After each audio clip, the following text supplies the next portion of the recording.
Hello, ladies and gentlemen. This is Connor on Connor's Retribution Analysis. I have Rahn in his new spectacular form and still in Forges because I think that's the place to play him. This is round 3 of my local steamroller that I went to over the weekend.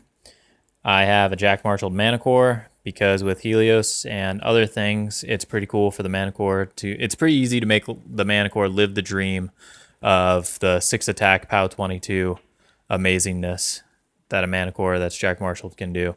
And now that it has the shake effect, it's not the end of the world if it gets knocked down, since I can load it up with focus later. Trident in here because I'm not penalized for that anymore, and Eyeless Sight on Trident is phenomenal. It was worth dropping Disco for. Single Chimera, which is an issue for Rahnless, and it's something that I really want to cheat. Not cheat, but I really want to use a single Chimera. It's very easy to punish, and I'm going to talk about that. One of the themes after I go over this game, if you stick around for the post game, I'm going to talk about positioning strategies that, regardless of what army you have, you can use against Rahn. Rahn Forges specifically. Rahn Legions, Shadows, and Defenders does not quite have the same assassination ridiculousness that Forges does. So let's talk about this game. It's against Storm and Drang. It's a TK off, which is pretty cool and was the appeal for this game to sort of happen.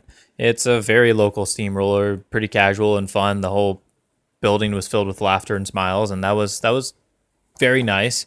And this game kind of reflects that in some ways. Yeah. So Mire with a dracodile, skerath and snake and flute. A battle boar, the roadhog, a couple of the little cheap pigs. I think those might actually be called razorbacks. Maybe. Yeah, I need to look that up. Then the bear boys. So going forward, and there's lots of feral guys. I get to go first. I go up the map as far as I possibly can, using TKs to get my Manticore, Trident, and Chimera as far forward as I possibly can. This forest kind of presents a problem, but I'm going to try and work around that. So his turn, he moves up, and see if I can zoom in here. And Storm and Drang is right back here. And I'm going to just leave it right here. And I look at that and think, yeah, I can do an assassination run. So things working against me. Dracodile did its Animus, so within 5 inches is water, which is going to make it so all my push-pulls are halved. There's 2 other options I feel like I have for this. One of them is to get my Chimera into the forest right here. And I immediately wish I had Eilish. But try and hit that boosted Signs of Importance TK to TK the snake. So that's right here next to Mire and Flute, Dahlia and skerath Dahlia. And then slam the snake over the top of the 2 of them. And since neither of them are camping anything, there's a good chance that a POW 12 will kill both of them. I mean, it might not kill both of them. I can roll bad. But on average dice, it probably should kill both of them. And if I just get one of them, it's probably still worth it. So that could be a really cool attrition play. And then Helios can trample up, and I could pull... well, I guess he wouldn't be able to. But battle mages can start trying to dismantle and pull probably that roadhog out of there and kill it. So that's my attrition play. And if that works out, this all disappears, and that disappears, leaving him with not really much. Just the bears. And that would be pretty sweet. Because if I can pull him out and using Helios and battle mages, pull it over to Manticore could go kill it, and then Trident and Helios can run the board. Oh, and something very important to note. This dracodile charged an assault sprayed and blinded my Trident. So my Trident is basically worthless right now. Which, if I had just been like an inch farther back, this wouldn't have been a thing. But sloppy mechanics. It's definitely a theme. I need to get more regular games, and I need to get my mechanics back in check. So Trident just moves my Chimera and repositions over here and basically gets out of the way. Chimera goes up to right about here, and then TKs the battle boar right in front of Storm and Drang, slams the battle boar into Storm and Drang, and then TKs his shield guard out of the way. I was really hoping, and I just thought, I've got an assassination run, so I didn't really plan anything out. I'm just kind of doing it as I go. I really was hoping that Storm and Drang would be able to TK right over the top of the battle boar, but with the dracodile stuffed up there and the way it worked out, there wasn't the room for him to land. It just messed up the eyeball. So I ended up TKing the roadhog out of the way, so it will no longer be a shield guard. It'll be out of 3 of where Storm and Drang is going to be moving through. So that was Helios, and Helios is basically right here at this point. So now it's time... No, sorry. Oh, that was Rahn. Now I need to get some of these shield guards out of the way, because otherwise Storm and Helios won't be able to do much. The battle boar has been knocked down, so it's no longer a shield guard. He's been pulled out of the way, so he's no longer a shield guard. And then I've got these 2 little guys right here that I need to somehow fit Storm and Drang through. So battle mages come up to this spot right about here, and they start pulling Storm and Drang. They pull the battle boar, and they pull Storm and Drang, and they pull these hogs out of the way. I'm hoping for crit knockdown on the little Razorbacks to knock them down so they're no longer shield guards. I get some sort of mess thing in here, and there's only 2 short shield guards for Storm and Drang. Maybe there's only 1. Yeah, sorry, there's only 1 for Sturm and Drang. So with Helios, I come up and doing my 1.5-inch rearranges. I get Sturm and Drang to right about here, and he uses one of his shield guards, and the battle boar is now out of the way. And what I really want is my battle mages to come over here, but there's all this rubble in the way, and start pulling Storm and Drang across this hole right across here so that Manticore can just walk out there and kill it. However, I cannot get the distance with all these battle mages. So, and I cannot slam, I could slam Manticore with my Artificer, but then he wouldn't be able to make melee attacks. He would lose his combat action. I was thinking about that at one point, combo smiting my own Manticore. That'd be so sweet. Think of the ridiculousness you could do with that. If you just brought Artificers and a Trident, and you just start slamming your own model all the way across the board. Oh, that's back from the days when you just threw the snake all the way across the board. But anyhow, yeah, Manticore just walked over here. He rolled up 3 shots, and he shot Storm and Drang a couple of times and did some sweet damage. And he was fully loaded on focus on that. Then my battle mages were able to scoot in over here, and they just started pulling Storm and Drang right down the gauntlet. And somewhere in that process, he died. I had my other unit of battle mages over here that could come over here and start pulling him as well, and shooting him to light him up and finish the damage that was necessary on him. So that was a really sloppy assassination run where I mispositioned a Trident, mispositioned a Manticore, and yeah, all in all sloppy, but it worked. So that was the important thing. Really like the idea of the Trident with Rahn.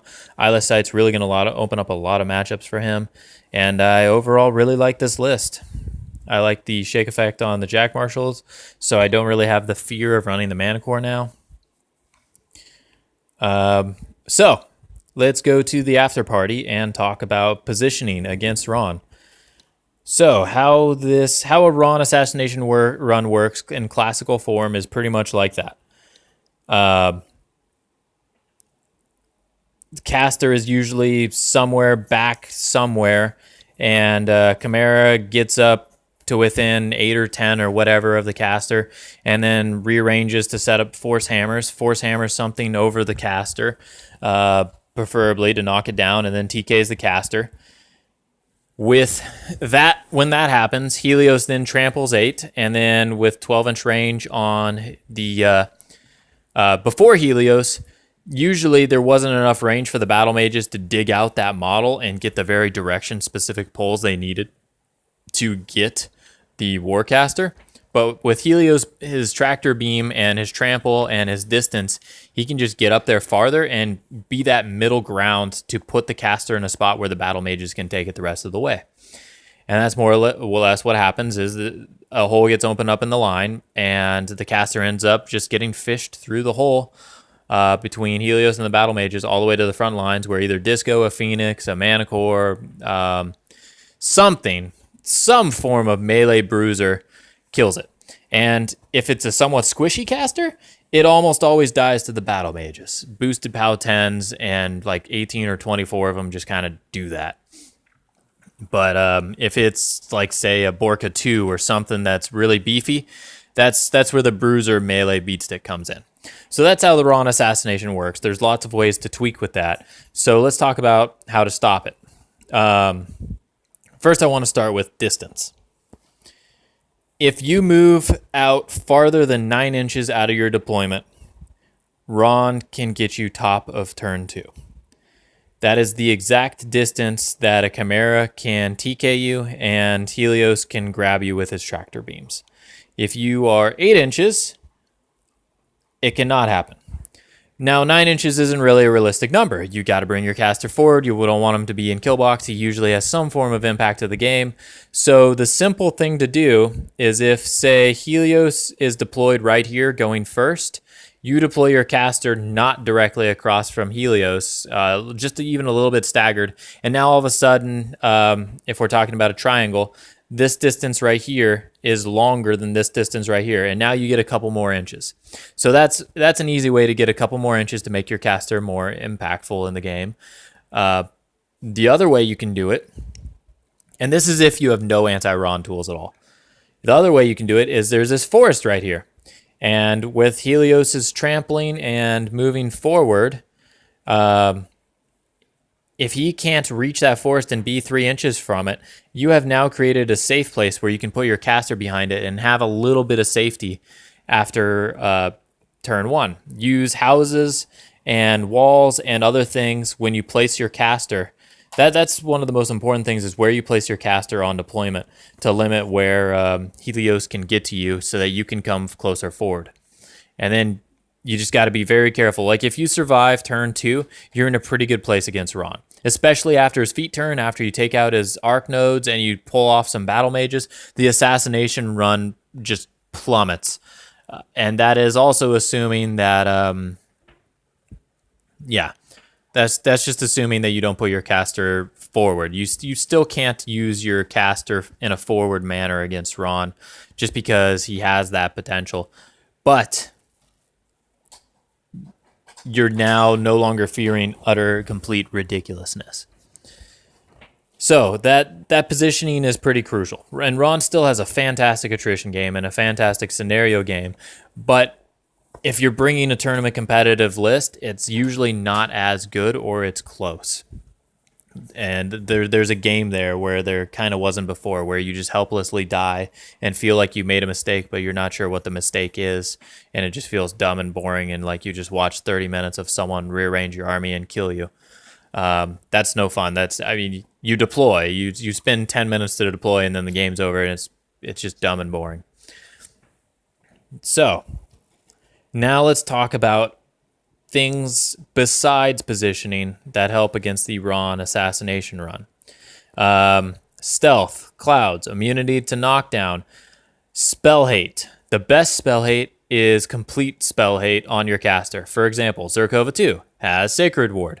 Boom. Solid.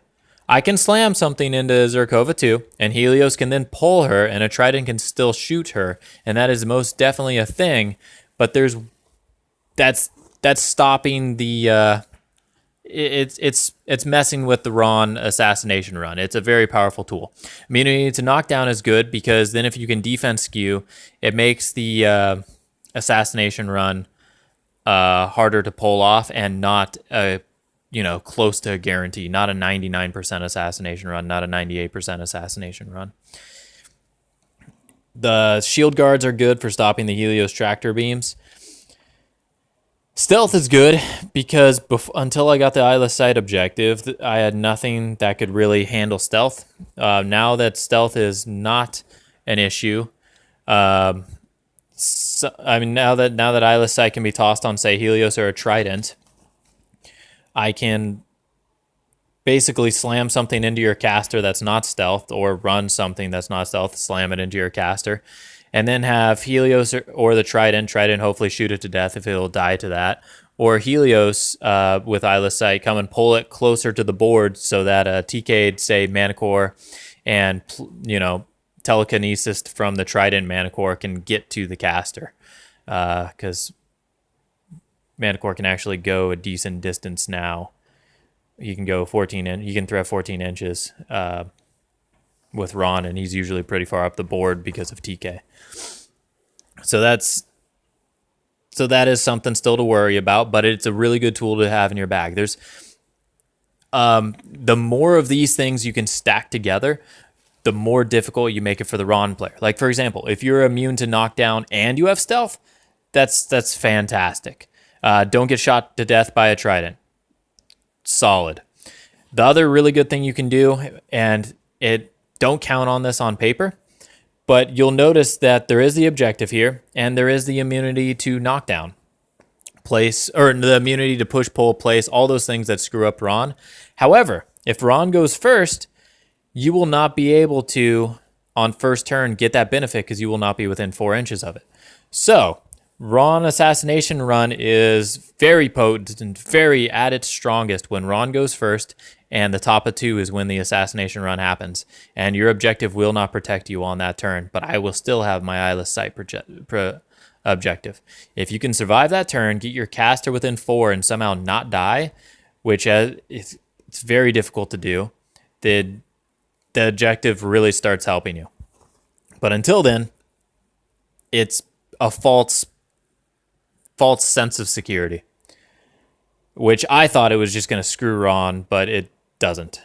The other thing you can do is Colossals. Battle engines aren't so good at putting in the way of your caster because they can still be TK'd, and that's opening up a guaranteed hole to fit something through. Since it's a huge base, it's creating like a 4 or 5 inch hole that I can move the caster through. But Colossals that can be put in front of your caster, fantastic. Because, yeah, just fantastic. Now let's talk about single arc node and double arc node Rahn.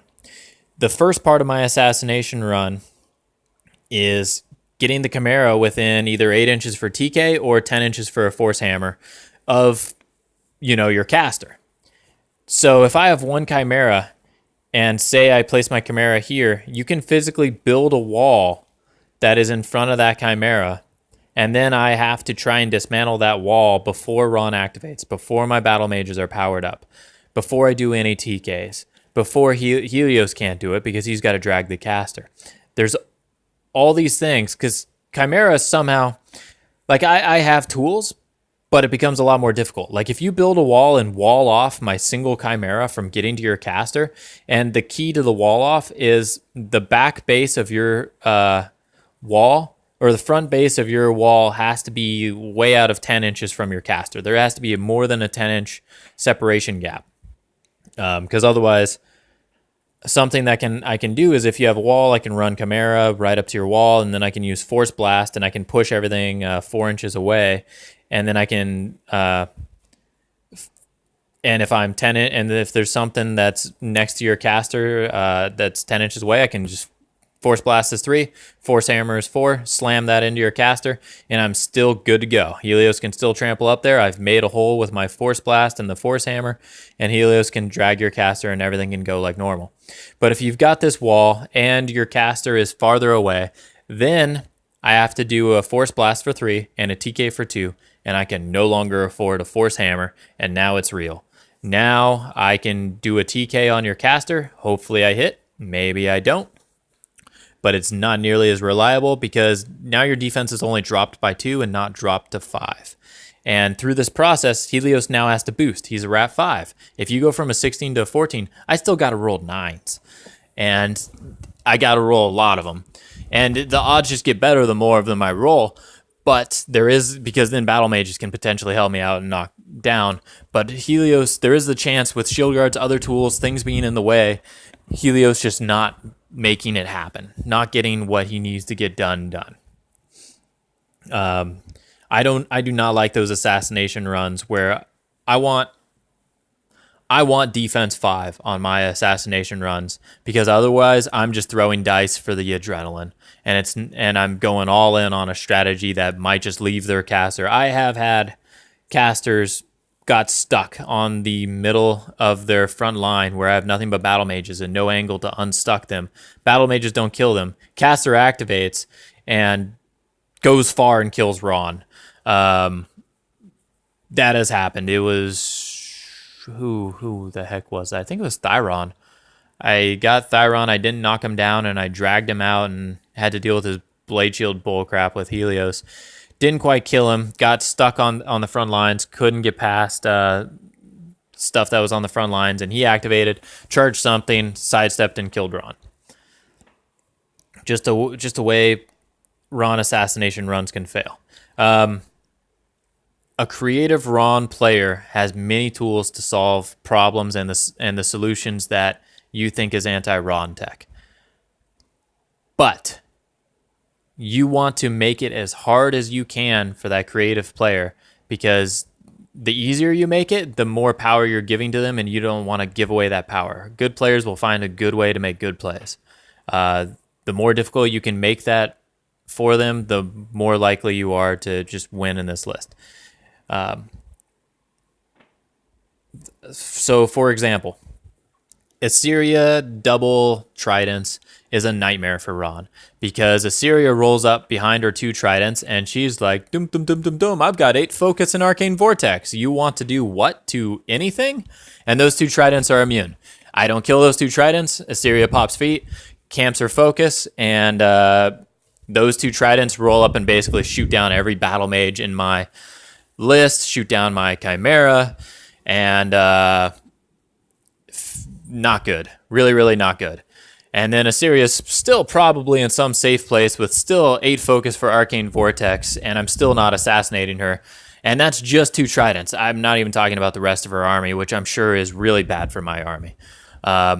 Maybe Helios can move Assyria away, but maybe not, because there's a Trident in the way that I can't TK.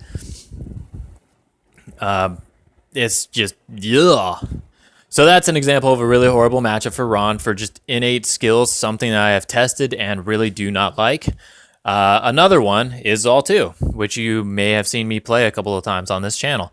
Everyone said it was a horrible matchup for Rahn. I thought, yeah, it's a pretty bad sounding matchup. It turns out it is a horrible matchup for Rahn. Everything not being push-pulled, and the Arcane Vortexes and the Supreme Guardians just being ridiculous. And Zal's way too tanky to kill, and the fact that he can counter-assassinate me, and that I just can't armor crack his immortals, it's just really, really bad. Like, that, I have not had fun, and I have not been able to pull that game off at all. Zerkova 2, haven't played, but hoping to soon. Sounds really bad for Rahn. There might be a little bit of game there, but maybe not. We will see. Her Una being spell immune, Doom Reavers being spell immune, and then the fact that she can assassinate Rahn just as easily as he can well, if she didn't have Sacred Ward. So yeah, he can assassinate Rahn way easier than I can, and if which I'm probably going to, he can just run his whole army and pop feet, and the sprays will blow away all of my battle mages and probably my arc node, and that'll, I mean, doesn't need to assassinate me. He can just melt my whole army. Battle Mage is threat 18 with Rahn's feat turn. He can run his dudes 18 and then feed on them if he wants to, and then they can spray 8. It's absolutely nuts. And they're all boosted to hit sprays. The other thing is, if you can stop channeling and mess with the arc node, that's really good tech. You may have seen it in a couple of games before, though. It's not solid gold tech. It's not a guarantee. For example, who's Brenos in Circle? He's got a great animi. You make it so you can't channel within 10. Should shut down the Chimera, right? Well, Chimera can be out of 10, and I can TK something close to the caster and still be out of 10 and force hammer that something into the caster, and then Helios is all ready to go. And Helios doesn't care about that no channeling stuff. It's happened twice in 2 Circle games. That workaround is still very much a thing. Force hammer and TK is just kind of reaching. The placement tools there are most definitely things. And then after that, nothing else really channels. The reason why I should be playing 2 Chimera Rahn is because of that blocking out strategy against my single Chimera. With 2 Chimeras, it's almost ineffective and extremely difficult to block out 2 Chimeras if they're splitting the map. 1 Chimera, it's going straight down the map, and you can just build a wall in front of the Chimera, which is something you probably want to do anyways. Yeah. Trying to think of what other things. Goreshade 4, also a huge punch to the gut to Rahn because of Arcane Vortex, because of 2 clouds he can put out right in front of himself that I'm not going to get a Chimera to. And just the fact that Rahn's army has Arcane Vortex, his Jacks have Arcane Vortex. It's just too much Arcane Vortex. And usually he has the tools to beat me in an attrition battle, depending on what he's bringing. There's many different flavors of Goreshade 4. So those also, Borka 2 can be a rough matchup, but if Borka 2 with his stealth feat does not win the game on turn 2, or take away my tools so that I cannot win the game, I am probably going to assassinate Borka 2. That is how that is played out. The odds are very good regardless of where Borka 2 goes. It's a thing, because once he no longer has the feat, his whole army is movable and removable, and then Borka 2 ends up being eaten by Helios or something to that nature. You know, Battle Mage. The Battle Mages don't really do much to him, but there is potential there. If you can tie up Helios on turn 2, that is a really big deal, though, because I really need Helios for that armor cracking in case you ever find yourself in a Borka 2 versus Rahn situation. I can always Force Blast to push the stuff away, but that's really messing with my focus spending. But yeah, I hope this helps. Let me know if you have more questions. Rahn's not a good play experience. If he works, it's no fun for the person playing against him. And if he doesn't work, it's no fun for the person that was playing Rahn. It's just, yeah. Playing Rahn in Defenders and Legions and Shadows is a better play experience because it's not the oppressive Battle Mage Helios pole combination that gets casters killed. So there is that. Thank you for watching, and let me know if you have comments, questions, and whatnot. Thanks.